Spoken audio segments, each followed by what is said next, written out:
Abundance. We have reduced abundance to money or food, but abundance was present everywhere before we humans decimated nature.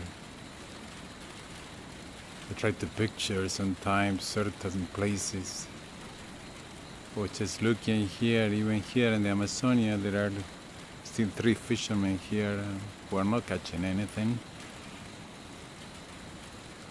It's amazing how many men come to try to fish, and I never see them catching anything at least big. When I was a kid, my father would go just near the house to a place to fish, and sometimes he caught a lot of fish. Lots of big fish, lisas, roncaderas, the corvina. When the corvina arrived, wow, those were big fish, meaty. Sometimes there were even toninas, which was a form of dolphin. And there was an abundance of crabs. We kids used to suddenly kill crabs for fun. And many birds. Now that is dead. There's nothing there. Oil remnants and oil pollution. Nobody will fish there, I think. It's dead. It's a muck. Dead water. And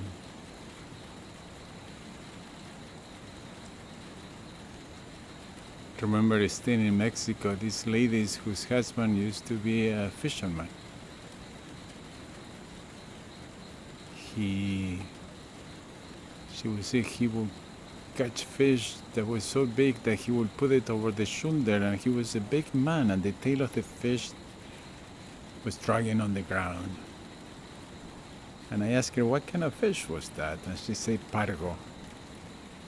Now the pargo, I know, is about at best a 1 foot long fish. And she was talking about a 5-6 foot long pargo. And this is just 30, 40 years ago, 40 I guess. Then there was no more fish. It wasn't enough to be a fisherman, so then her husband became a taxi driver. And some years later, he had a head-on collision on the route out of town and was killed.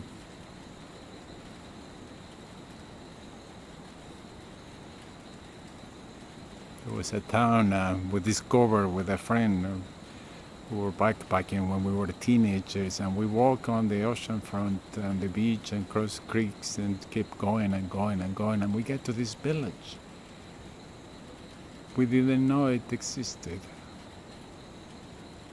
And it was very quiet. There were some women and children about, and we hung around, and then before sunset, this flotilla of fishing boats showed up.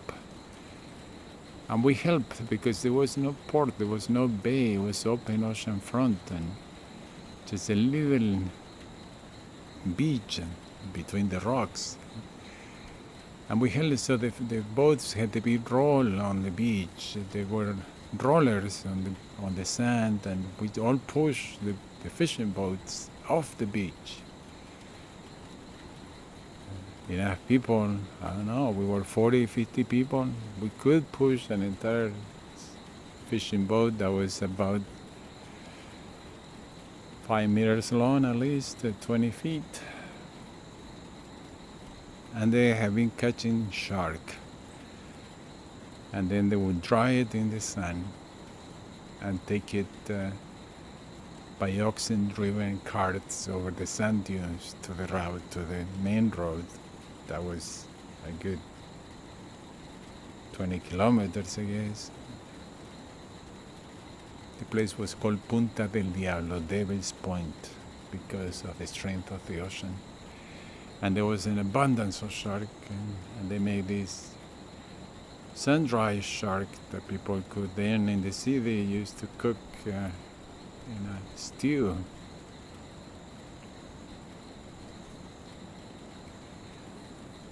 Many years later, 40 years later, I met the fisherman who used to work there, and now he had odd jobs, and he had his fishing boat parked on the sidewalk in front of his house. He kept it.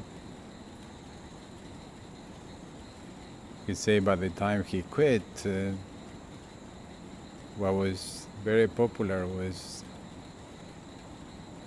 catching shark and cutting the fins and throwing the rest of the animal in the water, because there was a Chinese market for shark fins. So these fishermen were trying to come back with a boat full of just shark fins. What would have been maybe a catch of 5-6 sharks, and they would have been happy, now had to be a catch of hundreds of sharks. And they brought a lot of fish meal to attract the sharks and catch them. And he said once the boat was coming back very loaded with shark fins and fish meal, and the fishermen tried to take a shortcut among the rocks, and they ran aground, and the boat sank, and so did the fish meal, and that attracted a lot of sharks, and nobody made it. People from the town could see it happening. The town now has a road accessing it, and it's a tourist place, haphazardly constructed, with the houses for rent, and there are still a couple of fishing boats for photographs, basically. Imagine some landscapes, what it must have been, with thousands, hundreds of thousands, millions of birds, salmon going up every river, or many rivers, places that were abundant in salmon, and now the salmon doesn't even show up. Places like Maine in the United States, sure, there was salmon going up the Hudson River. Imagine that. The Hudson River full of salmon and big birds, cranes, the gigantic whooping cranes that show up in Texas in very small numbers, and sometimes they're even guided by a little airplane. There must have been thousands and thousands and thousands and upon thousands. The monarch butterfly migration that still is so endearing and so incredibly magical. Imagine it multiply 1,000,000 times. Sky darkening by the monarch butterflies. The sky was darkened by many creatures, the passenger pigeons. Millions and millions of people just killed them senselessly, exterminated them. There was one kept in captivity. She even had a name that escapes me now. She was the last one. Dolphins, whales, by the millions, by the thousands at least. Sure, people could live just by picking up meat from beach whales, or finishing deer that broke a leg or got stuck, or there must have been such an abundance. Maybe there was no need even for hunting, because the animals were just having accidents or perishing of old. Nothing wrong with even an old turtle, an old whale that gets washed on shore.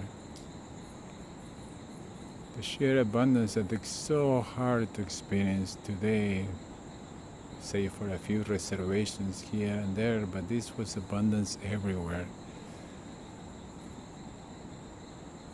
Today it's even hard to experience the abundance of stars.